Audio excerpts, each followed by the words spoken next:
Well, good afternoon, good evening to everyone. So happy to be together again on this Wednesday, rainy Wednesday afternoon in California, which is quite a blessing for us. And I hope things are well in all corners of the earth, wherever you are and watching and being together tonight. I want to express to you my joy and gratitude for being together today as we lift up the Dharma, hear it, practice it, study it, talk about it with each other, embody it, and bring it in close. I'm grateful for Roshi Joan, her vision, commitment, and work, her deep wisdom, compassion, and strength in holding this vision up to the test of time. This is rare and very, very precious. I am grateful for each teacher in this practice period who have become my friends over the years of our working together. The support, mutual respect, and sweetness is some kind of wonderful. I am grateful for each of you, those I know and those I don't yet know, for your beautiful effort and commitment to practice. I hold you in my heart, dear friends.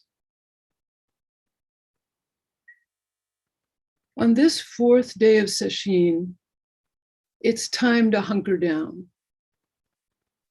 We may think we see the light at the end of the tunnel, but don't forfeit this precious place and time together. Stay here, dive deep, be very, very tender with yourselves and with each other. Well, to launch us into the Vimalakirti Sutra, which is our topic tonight, I'd like you to see a little short clip. Go ahead, Noah, the first one.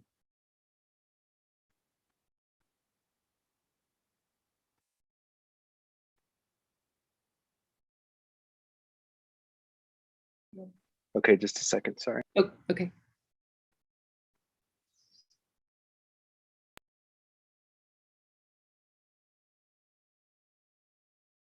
All these good people.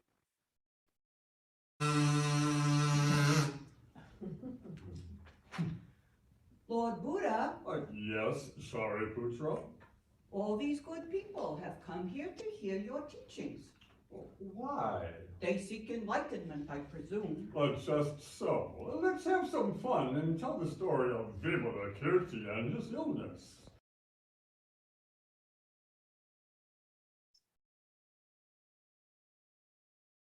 So that was a short clip of the Vimalakirti puppet theater created by the San Francisco Zen Center people and some friends decades ago. It was performed for Everyday Zen about 2 years ago, shortly before the pandemic. You saw 2 short clips of the goddess scene a few weeks ago in Sue Moon's Dharma talk. The creators are Patricia Sullivan and Elise Rawl, and Elise is also the author, and she holds the copyright. Copyright is in 1994, and it does prohibit posting or duplicating. In this performance, Patricia and Elise and Jane Flint are the puppeteers. Laura Burgess and Kokaku Brian Blix are the singers and readers. And I'll have another clip for you at the end of the talk. This evening, I'm going to talk about chapter 9 in the Vimalakirti Sutra, in which probably the most famous teaching of the sutra is given, that of Vimalakirti's thundering silence. When we read a Buddhist text or try to express Buddhist practice with words, we are bound to run right into the limits of language. We might discover that the very structure and assumptions of our language fail us, are even a barrier to understanding. Embedded in our language are the assumptions of past, present, future, the assumption of self separate from other, the assumptions such as hierarchy and control. We say things in our language that don't make sense. I want to be the best I can be. How do I know this isn't already the best I can be? And assuming I can figure out what that means and be the best I can be in the future, how am I going to keep being best? Or will there be something better, in which case I'm not the best? And with what do I want to be best in the future if I'm not best in the present? And what do I mean by best compared to others, compared to how I used to be? We know that how I used to be is narrated by memory, which is a notoriously unreliable documentarian. We say, I want more of the same. How could there be more and the same at the same time? Or more in the future and the same in the present? If we're speaking of chocolate ice cream, we know that more chocolate ice cream is not the same as the chocolate ice cream I just ate. We know that more of the same vacation, more of the same conversation, more of the same peaceful meditation makes no sense at all. All the time, we're speaking in code, with sometimes random words standing in for meaning, which we understand if we've been in the same conversation prior to this. I want more of the same. We don't have to overthink that. We get it. When we take a look at old texts in translation, in different translations, we need to do the same thing. That is, go light on trying to find out the right or the best word. At some point, almost any old word will do as long as we keep talking to each other, clarifying the code that carries the word or wears the word.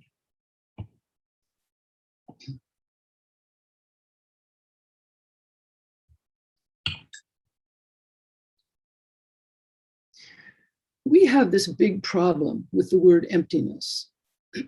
Maybe better to say boundlessness. How about voidness? When none of these words are right, that is, true to the meaning of shunyata, in its context of cultural and religious conversation and language of 2,000 years ago. Shunyata seems to derive from the root hollow. So like a hollow vessel, an empty vessel. With that image, we can have innumerable possibilities for filling, pouring out, filling again, the empty vessel. The empty vessel, ready and open to receive the myriad things. Still, it's difficult to pinpoint the accuracy of this because we don't even know what we mean by accurate. Shunyata did not only exist as a word at a certain time and space, it has its own history. So we can use any of these words to evoke the sense of shunyata, which is the topic of chapter 9 of the Vimalakirti Sutra. Mahayana was a movement within Buddhism that seems to have arisen in the 1st century before the Common Era. At least arisen such that we can see it, looking from a distance of 2,000 plus years. The two main tenets of Mahayana Buddhism are the Bodhisattva ideal and shunyata. In chapter 9, we are looking at shunyata as non-duality. In this chapter, Vimalakirti asks each of his Bodhisattva visitors to explain how the Bodhisattva enters the gate of non-duality. Each offers a way of understanding a particular seeming duality as non-duality. And I'm going to bring up 3 for discussion.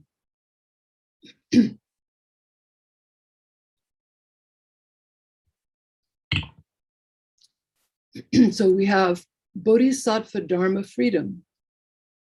He offers, I guess it's a he, it doesn't say. Maybe it's a she.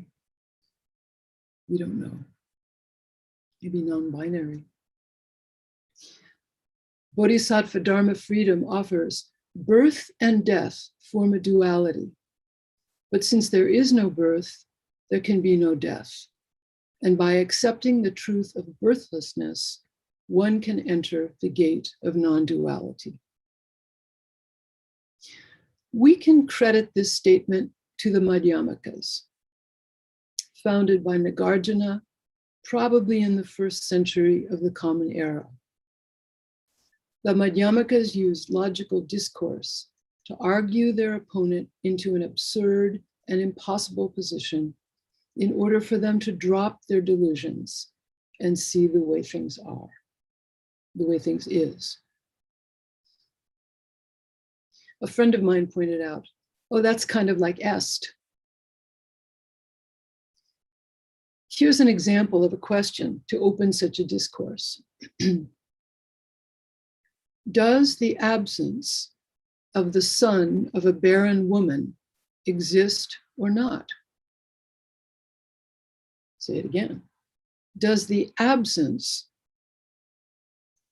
of the son of a barren woman exist or not? So the son of a barren woman is logically impossible, if not a bit offensive. It's a position often cited in Buddhist logic. The absence of such a son means emptiness. So the question is, does emptiness exist or not? So in this case, Bodhisattva Dharma freedom, what he's talking about birth and death. Does it exist? Does it not exist? How could there be something that could both exist and not exist? Does non-existence exist? How can we exist in the present and not exist in the non-existent future? So it begins to sound like word games. But this is a core question for us. How can I be so here today, so me today, knowing that one day there will be no such me? Nagarjuna's answer to this is the middle way, which is not a position. It is not static at all. The middle way is dynamic and totally interactive. It means not knowing, and it means beginner's mind, and it is our practice. So the next Bodhisattva we're going to talk about is, his name is Joyful Seeing. He offers form and the emptiness of form constitute a dualism. But form as form is emptiness. Emptiness does not represent the extinction of form. The very nature of form is emptiness. So form is the first of the 5 skandhas, translated aggregates or heaps or streams. At Upaya, we chant in the Heart Sutra in the morning, sometimes noon, O Shariputra, form is not separate from boundlessness. Boundlessness is not separate from form. Form is boundlessness. Boundlessness is form. Feelings, perceptions, inclinations, and discernment are also like this. So the 5 skandhas, form, feelings, perceptions, inclinations, and discernment. And the 5 skandhas, like everything else in Buddhist language, are translated in many ways. The 5 skandhas are pre-Mahayana teachings. They compose what in our delusion we call the self. And through examination of the 5 skandhas, the 5 streams, everything about a being, such as ourselves, is accounted for. And a concept of self is not needed. It is delusion. You know, the three marks of existence, which are impermanence, no self, and the truth of suffering, were among the original teachings of Shakyamuni Buddha. No self did not originate with Mahayana, and it is not the same as emptiness, voidness, boundlessness, which did originate with Mahayana. No self means that this one is a composite of skandhas, and our habit of seeing these different skandhas as one coherent whole, one identity, is delusion, causing suffering.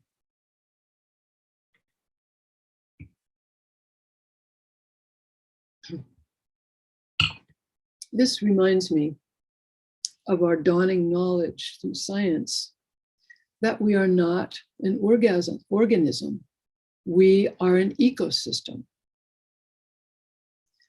We support and depend on untold numbers of bacteria, fungi, protists, and viruses. I'm keeping that in mind as we approach Halloween. I see costumes. The skandhas themselves were considered real and existent in some way, different ways in different schools by early Buddhists.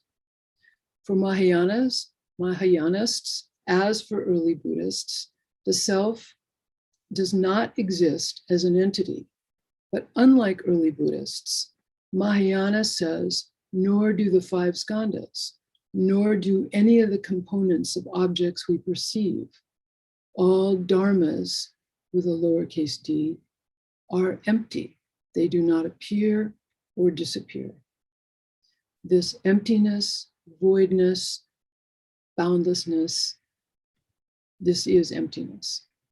It means the whole operation is dynamic, interactive, fluid, not static. The self is not a noun, it is a verb, an interaction, an ecosystem. And the self as a static, enduring identity is delusion, generated by attachment and mental habit. And the third Bodhisattva I want to mention, Bodhisattva wonderful will. He offers, or she offers, the I and the objects it observes constitute a dualism. But if one understands the nature of the I, then with regard to objects, one will be without greed, without anger, without stupidity. So these are the three poisons. Every morning we chant, all my ancient twisted karma, from beginningless greed, hate, and delusion, born of body, speech, and mind, I now fully atone. All Buddhists do this from Buddhist time to the present, because we understand that it is our nature to make mistakes. We will never get over our tendency to make mistakes. So, together, we acknowledge publicly our mistakes over and over again. So, back to what Buddha Wonderful Will was saying, the I and object. The I and the object it observes are the first two of the 12 ayatanas, which are the 6 sense organs and their objects. So we have to stop. 6. We thought there were 5 senses and objects. Eye and sight objects, ear and sound, nose and smell, tongue and taste, body and touch. And mind and thoughts.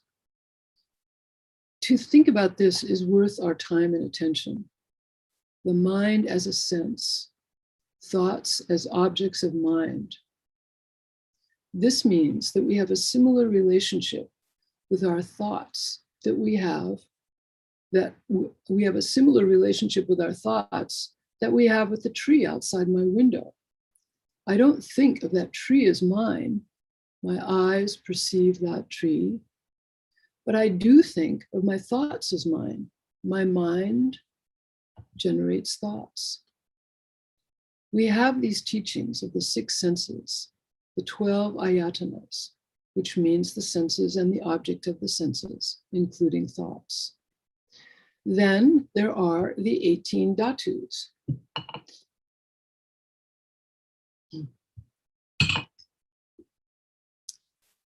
Which means the sense organ, like the eye, the object of the organ, like the tree, and the consciousness that arises, allowing there to be perception.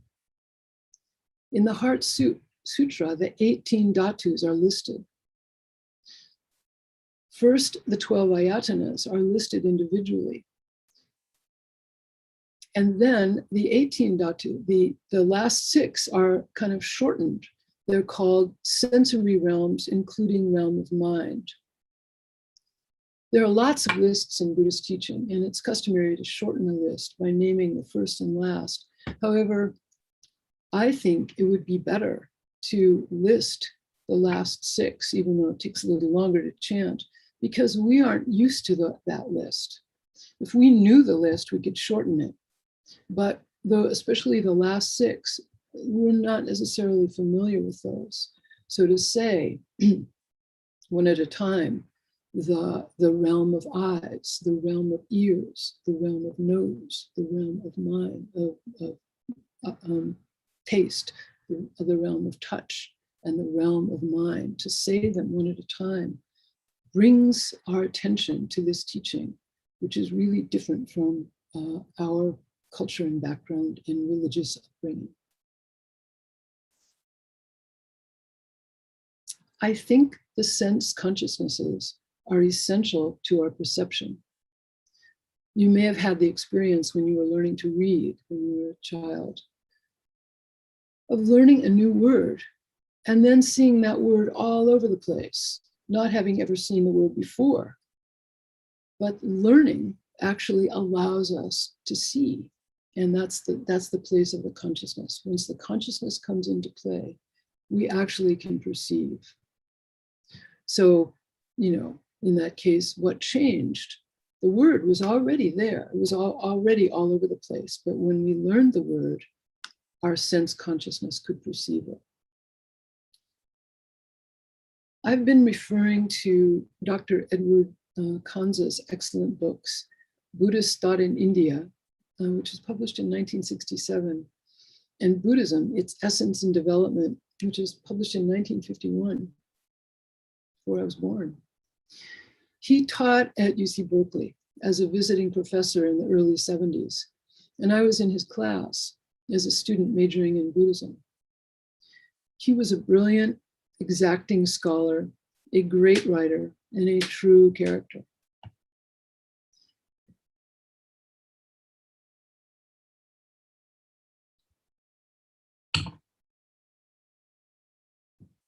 In his discussion of the 18 dhatus, he writes about the human conundrum addressed in Buddhism. Why, he writes, why, if the total datum consists of 3 equally essential factors, so he's talking about the sense, the object of the sense, and the consciousness of the sense, of the I consciousness, talking about those 3 factors. Why, if the total datum consists of 3 equally essential factors, do we almost invariably turn to the object to such an extent that the awareness of the other 2 factors is almost completely obliterated?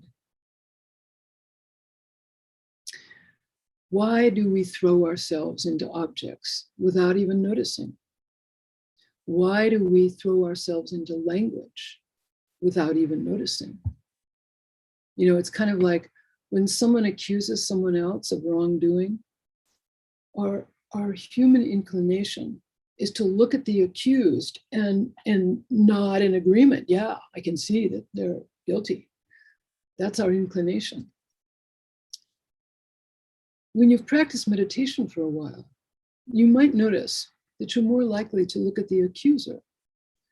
Wonder what motivates that person to make the accusation.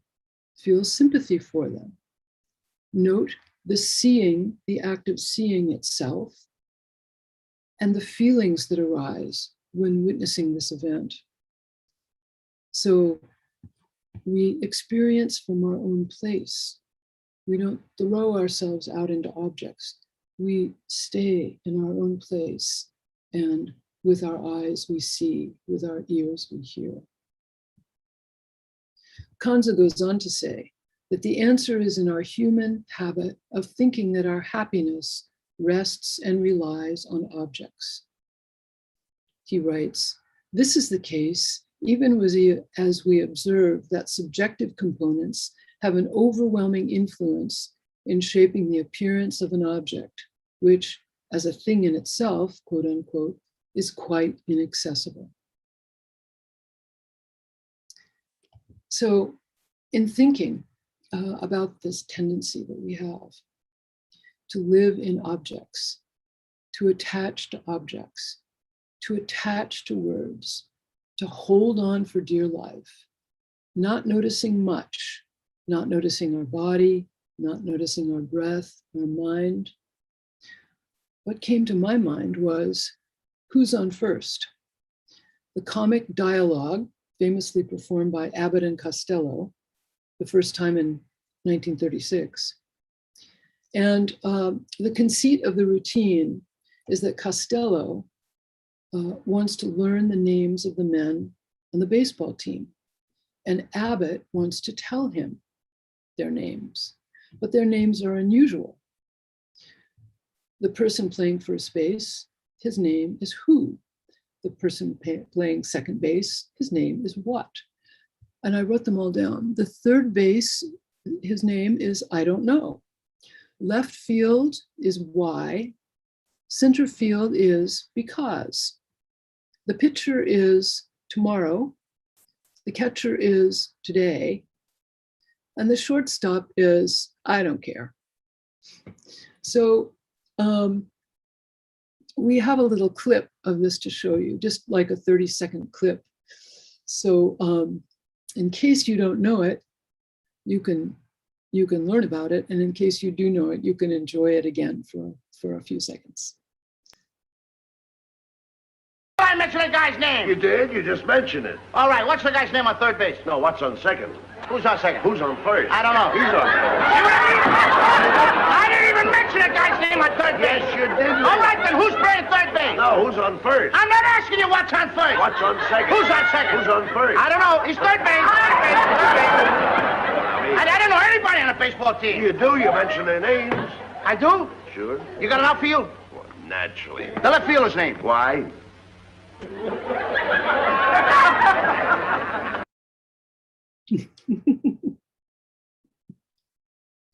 Thank you, Noah.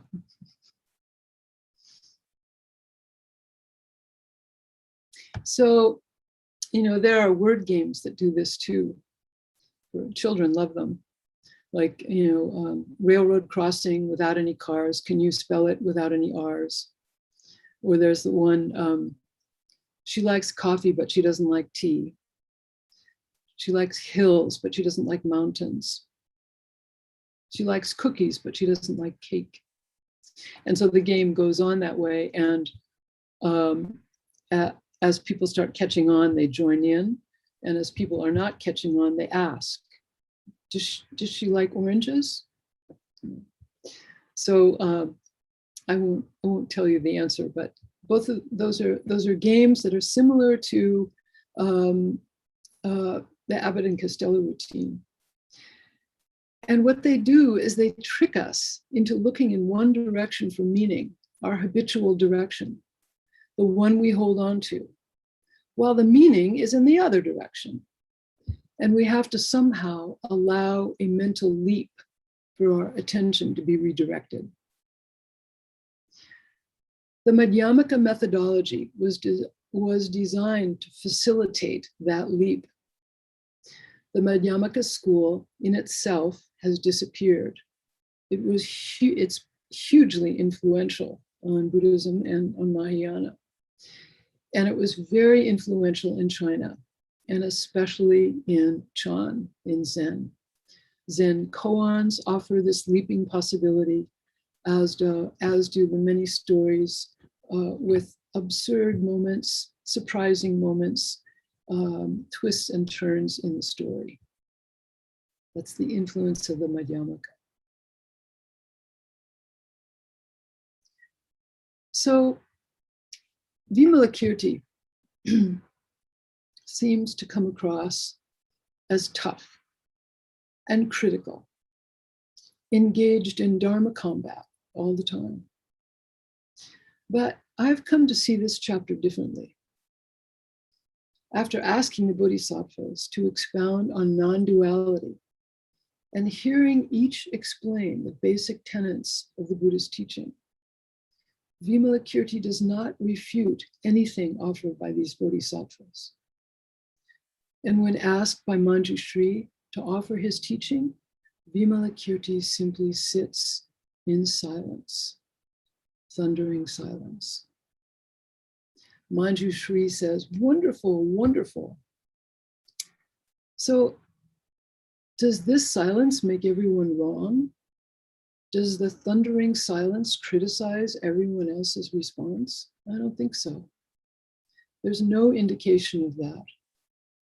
And we know from chapters 3 and 4 that Vimalakirti is willing and able to criticize the disciples and the Bodhisattvas when he sees an error in their teaching. He stops them from misleading people. Shariputra, a bit too excited about his meditation practice, such that he might not be so present in his non-meditation life, Vimalakirti calls him out for that. Mahakashyapa, begging only from the poor, thereby discriminating against the rich. Where's the equanimity in that? Vimalakirti asks. But here in this chapter, there is no such discussion, no such criticism. So I read Vimalakirti's thunderous silence as completely inclusive of all the words, of all the teachings that were offered. Thunderous, inclusive silence. I think we all experience thunderous silence in our lives. Learning that a loved one has died, being with that person at death, the arrival of a new baby. The little stranger is finally here, and we've known her all along. The whole world shifts, and though it looks, sounds, and smells the same, it is not the same. These experiences have very little to do with our concepts of birth and death. The sound of the Han or the Densho calling us to the Zendo can be a thunderous silence. Whatever we are doing, thinking, planning, saying, or dreaming, we just drop it and start walking toward the sound of the Han or the Densho, to the Zendo. The thunderous silence of our practice. Walking through a field, identifying wildflowers, then looking up, startled by the whole field. The thunderous silence of Vimalakirti is always close at hand. When we drop a moment of picking and choosing, the koan mentioned by Shinzan the other day, Jiaozhou in Chinese, Joshu in Japanese, goes on in that koan to say, this old man does not abide in clarity. This may confuse us because we thought we were after clarity rather than delusion. Well, we could talk about that, but I don't think Jiaozhou is talking about clarity here.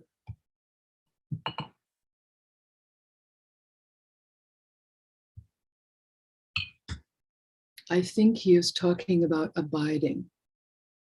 This old monk does not abide anywhere, not in delusion, not in clarity.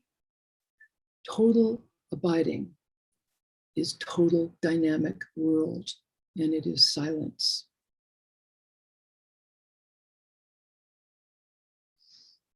I'd like to tell you a story that was told to me early in the summer by a friend, China Galland.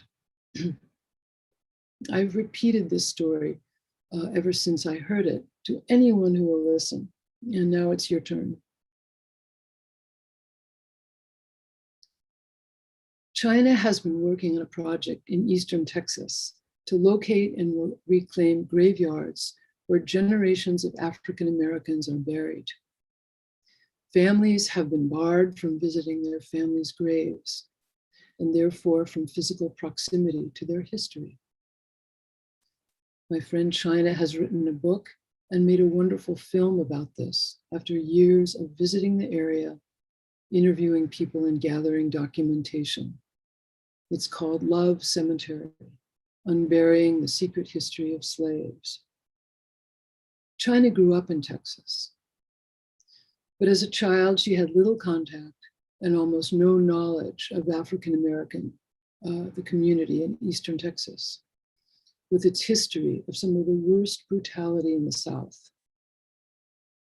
As she reached adulthood, she became aware of this history and has been working as an activist her whole life, and she is 74.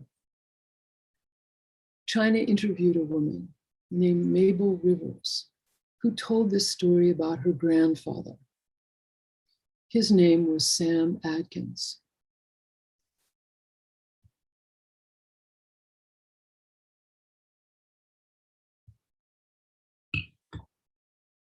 Sam Adkins was born into slavery. He was sold at auction when he was 4. He worked as a slave until emancipation, which, as we now know, occurred in Texas up to 2.5 years after Abraham Lincoln's Emancipation Proclamation. Life in Eastern Texas wasn't much better for African Americans after slavery than it had been during slavery, with its hardships, humiliations, brutality, lynchings, and relentless discrimination. This man, Sam Adkins, lived his life in that setting. When Sam Adkins was in his 80s, he lived with and was cared for by his granddaughter, Mabel Rivers, the woman who many years later told China the story.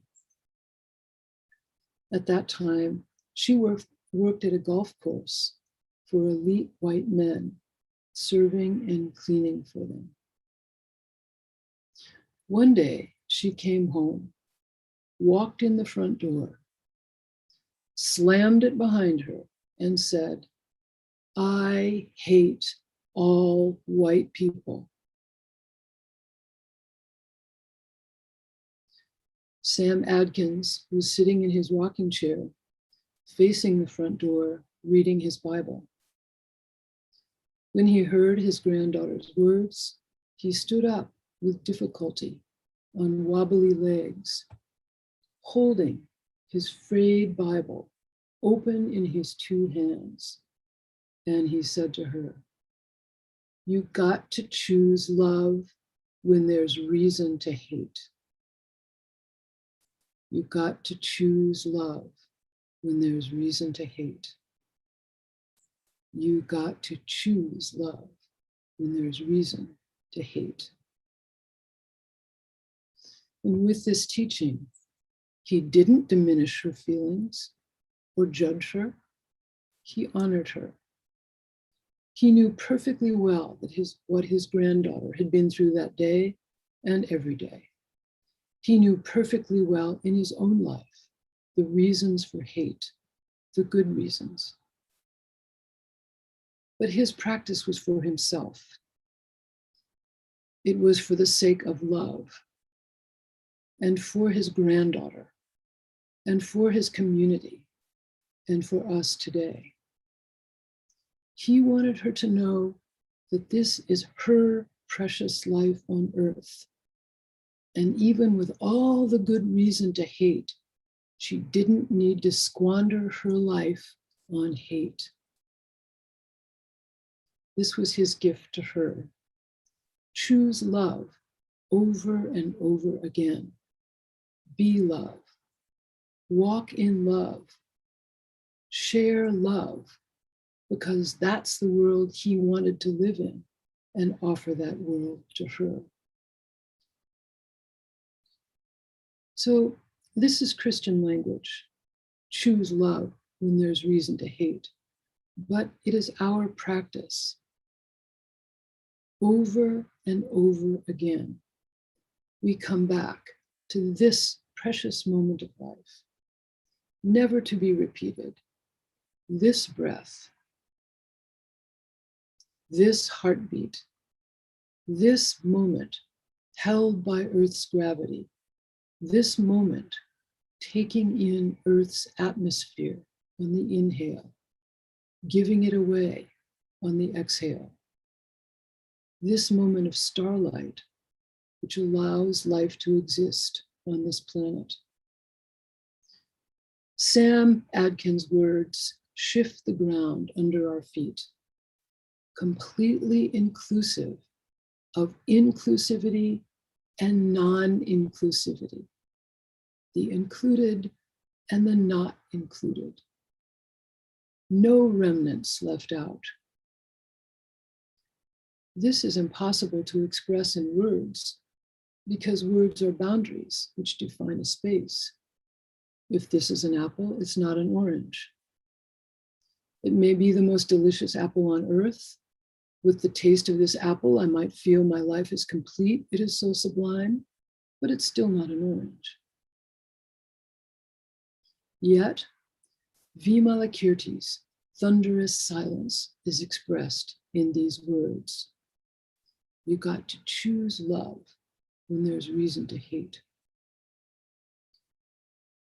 Choosing love, returning to our breath, returning to each other, returning to our wish and our work for the benefit of all beings is our commitment, our vow, and our doing of it is Vimalakirti's thunderous silence.